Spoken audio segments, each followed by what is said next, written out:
What? That's where the hardest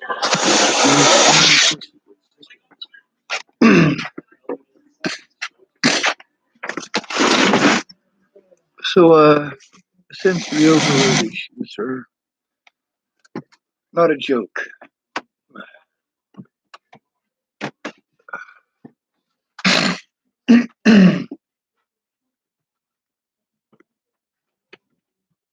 Oh my god. I mean, if you combine the stress that I've been under over lack of finances and then having all this stuff to go through, and people think that when I'm talking calm like this, that it means everything's all right. It's not all right. When I went in to talk to the police like this, they blew me off. That just seems to be the way they do things. And when it gets to the point where I am freaking out, they don't do a goddamn thing. See, the police didn't put me on suicide watch because they thought I was suicidal. They did it to cover their own asses. Goddamn well what it is I was trying to do. I was trying to turn in their officers, and Sheriff Scott DaCosta knew that. I had explained to him when I went in and spoke to him the first 3 times that I was trying to get Jordan Anderson's statement about what happened there the night at Nettie's Treasures. They should have done something about it then. Instead, I went through a whole shit ton of hell from the Bollingers and their friends. And I was never allowed to show up in court or show that in court. The police did everything in their power to make sure that the only evidence that got seen was how I reacted to that much goddamn abuse. Not a little bit, a fucking shit ton. Nobody should have to go through this. Now, you notice that even with the donations that people gave me, it's still not enough for me to cover my basic fucking goddamn needs, let alone jump through all these fucking hoops. Especially for people who are on drugs and alcohol who promise to help, and I get there and they're too busy getting fucked up on drugs and alcohol and screaming at each other. Normally, I'd just leave. But when you are in such a desperate situation, that's not really a choice that you get to make. When it's a choice between staying there and listening to a bunch of screaming or going out and being physically assaulted, which one are you going to choose? But then again, when you've grown up with alcoholics and drug use like I have, you know that they're volatile, and that screaming could turn into hitting and punching and screaming in your face while holding you down. It's fucking scary as shit. Just hearing that screaming. I'm about to call Todd, but first I'm going to read a message here from Brenda Dickens.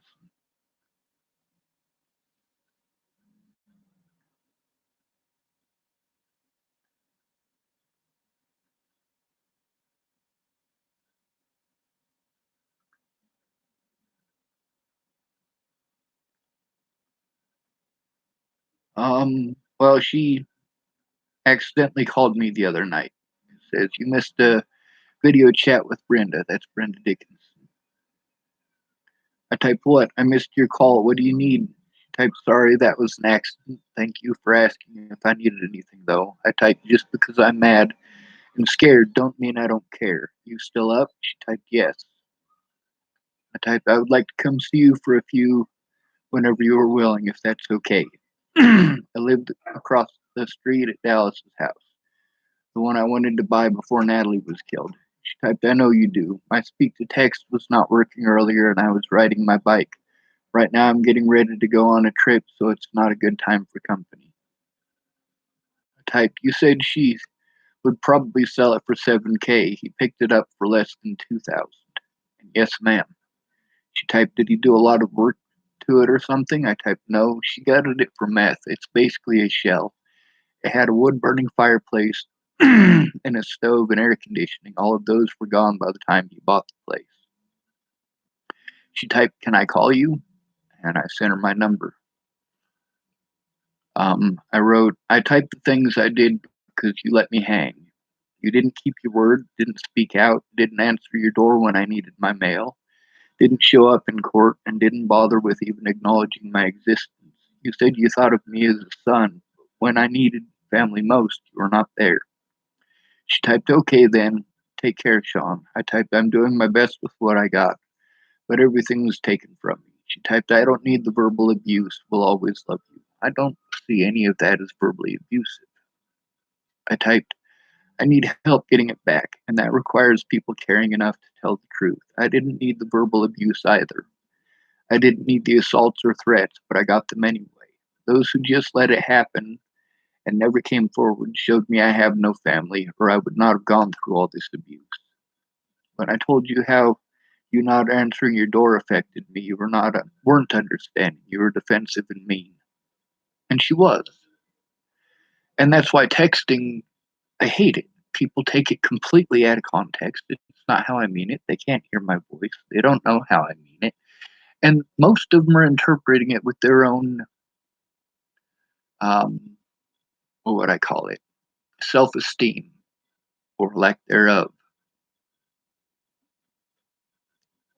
A lot of times when I type things, people take it completely out of context. Like, how could you even take it that way? When you're trying to tell somebody, you listen to them tell you how you make them feel. And you listen to it, and you listen to it, and you listen to it, and you listen to it. And when you try to tell them how you feel, they get not only defensive, but start yelling at you.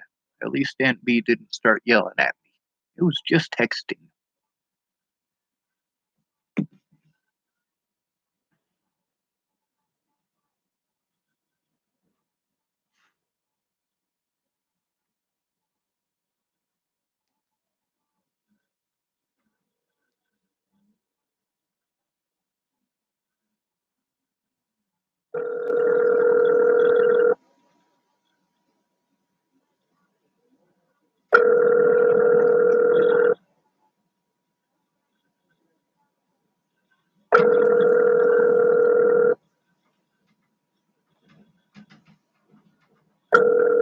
You hear that wind?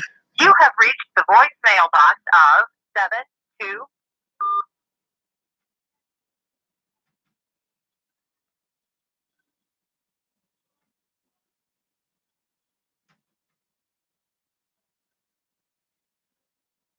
Oh, I did try calling.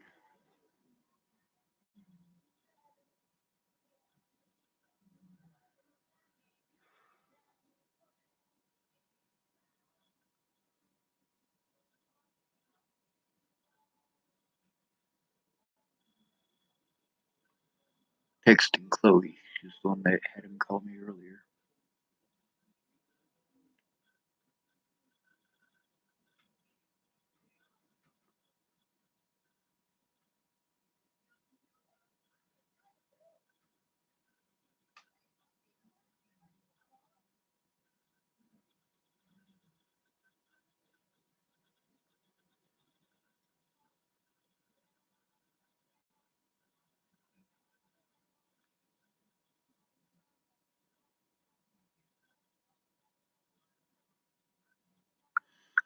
I typed, he called me, but I was downstairs. Could you have him call me again? It went to voicemail.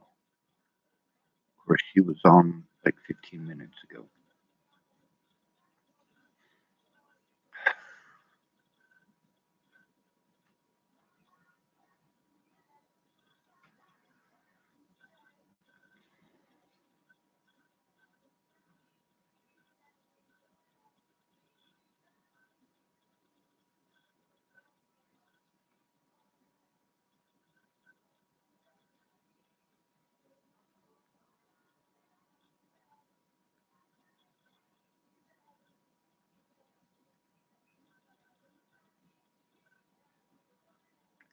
Hopefully he gets the message.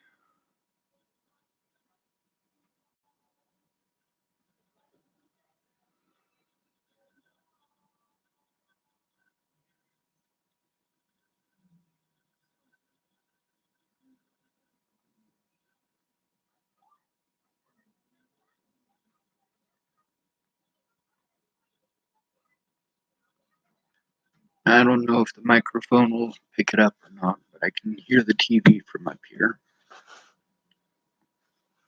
When I was down there, I could hear the TV and the streaming video that he was watching. It's overwhelming for me. When I'm having a conversation, a lot of times I don't take part in conversations because there's 3 or 4 or 5 people there, and it's too much at once.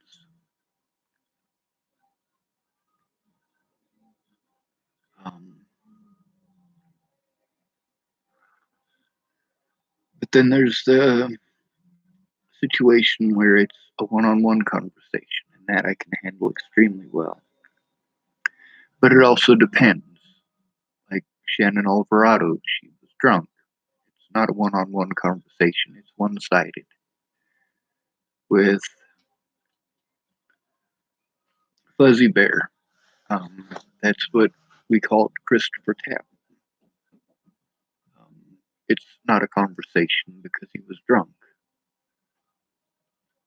With Rana Ingersoll, it was not a conversation because she was always drunk. Um,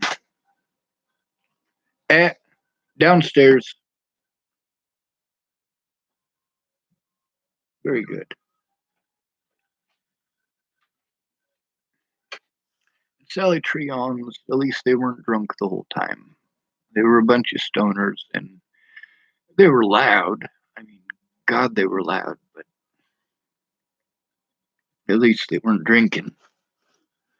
And that's not to say that nobody drank while I was there. It's just to say that they weren't drunk the whole time.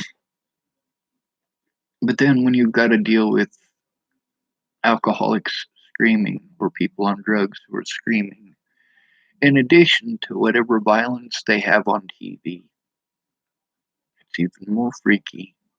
I mean, like Sally Trion's, everybody in the house was screaming at me pretty much. And they had a show about clowns killing people back in like the 1920s. The whole time I was there, this series was playing.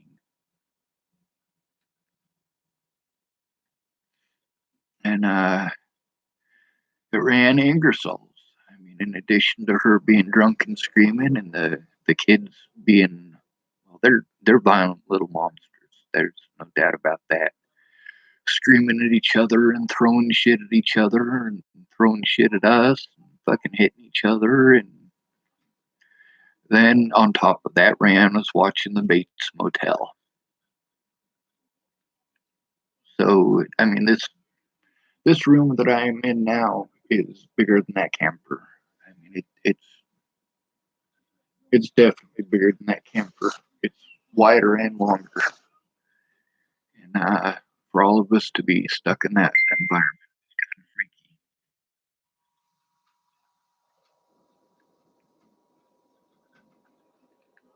Um, it was pretty fucked up, and I'm supposed to be able to function through this environment.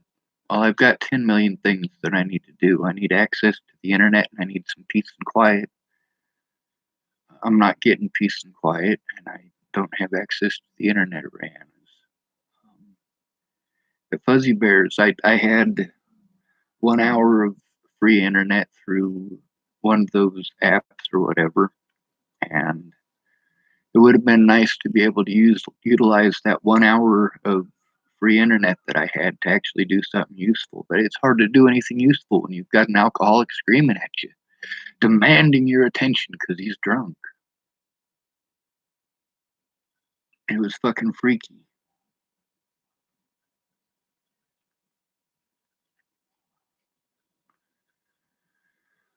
Up at Lana and Amanda's. Pretty much everybody up there is a stoner. It's a pretty relaxed environment, other than Lana being a control freak. Um, it wasn't a bunch of screaming. It was basically just really the only negative part about it was Lana fucking snapping about every goddamn thing. But she's allowed. She's allowed. It's justifiable for her, but nobody else is allowed. If anybody else acts like Lana, then they're acting like children. But Lana's allowed to act like a child. Okay, Lana, whatever. But then there's the fact that the internet up there just fucking sucked. I mean, it sucked bad enough that I couldn't watch YouTube videos. A lot of the stuff that I asked them for help with, they said they don't know how to do it. So I'd get on the internet and try watching YouTube videos to learn how. And of course, it wouldn't work. They spent $600 on some machine to attach to the house to be able to get better internet. And they said it wasn't for me, but I wanted to feel special. Um, but it still didn't work. So no video games, no YouTube videos. When I did make videos, they weren't live. I had to download them. There was a few of them that I made that were live, but they were so splotchy and jumpy. I mean, they just kept freezing up on me. Um, yeah,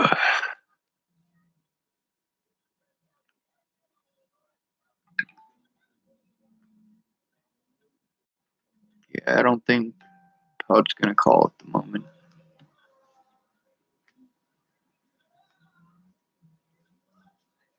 The thing is, a safe environment for me is an environment where it's safe for me to sit down and work on the things that I need to during the hours that I'm able to.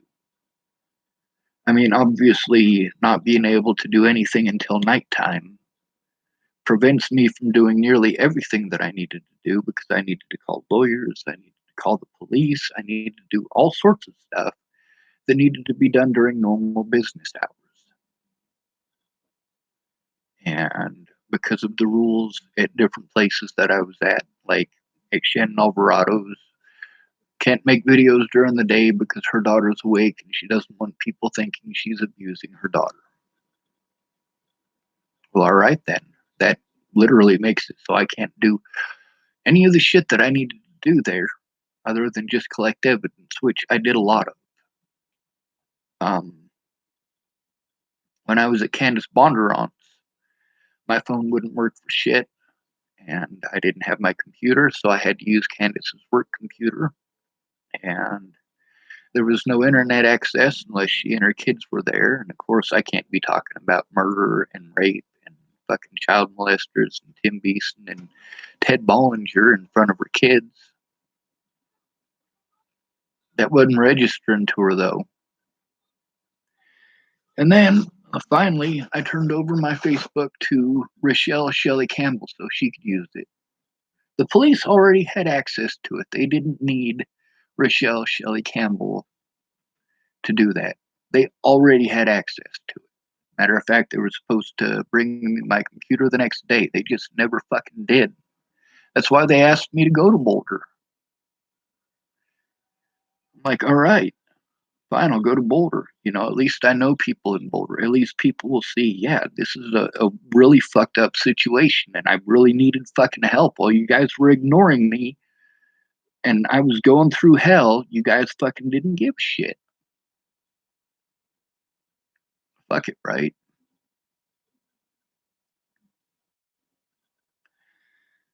So Candace, she didn't really care where I ended up. She didn't. It didn't matter to her in the least bit. Now, when she decided that she was going to take that stuff that I was typing to her and post it all over the internet, the one thing she didn't do is post up why it all started. See, she had told me that she was being harassed by Officer Michael Beard and that she had been threatened with being thrown out in the snow, her and her two kids. And I told her I was going to go after Michael Beard in court. And that's when she was typing all of that stuff that she knew to be untrue. She knew that I didn't have access the whole time I was there, only when she was there. The one day that she gave me her phone to be able to use the internet when I needed it, it was already too late. It was the day after I had turned it over to Shelly Campbell. And I told Shelly Campbell that she could have 3 days to go through it. I figured in 3 days she'd be able to go through it well enough to realize I was telling the truth. And I went about what I had been doing, trying to find Natalie's killer. Looked for clues wherever I could. I looked at YouTube videos of Natalie's. Some of those ones from Tim showed that he was, well, in her life when she was very, very, very, very young. Like young enough that he should be in prison as a felon right now. See, here's the thing about Tim Beeson and Ted Bollinger. These two are the monsters that you pretend that I am. You don't like the way that I act? Well, take a look at how I was treated when I acted nice and kind and decent. And I went to these professionals for help. I went to Nicole Peralta, and I went to Tamara, and I went to Jeff Ritter and to Kara Heller. And I talked to them like human beings. And I went to the police on multiple occasions, and I talked to them like human beings. But that didn't stop the abuse. Nobody gave a fuck. All these people were doing was fucking ripping off the taxpayers. They're all getting free government money, and that's all they're fucking interested in. They weren't going to do a goddamn thing to help me. They never do. It's because they don't fucking listen. They just want to get paid. Well, all right, fuck you then. If you're not going to do your goddamn job, but you want to get paid anyway, you got major issues.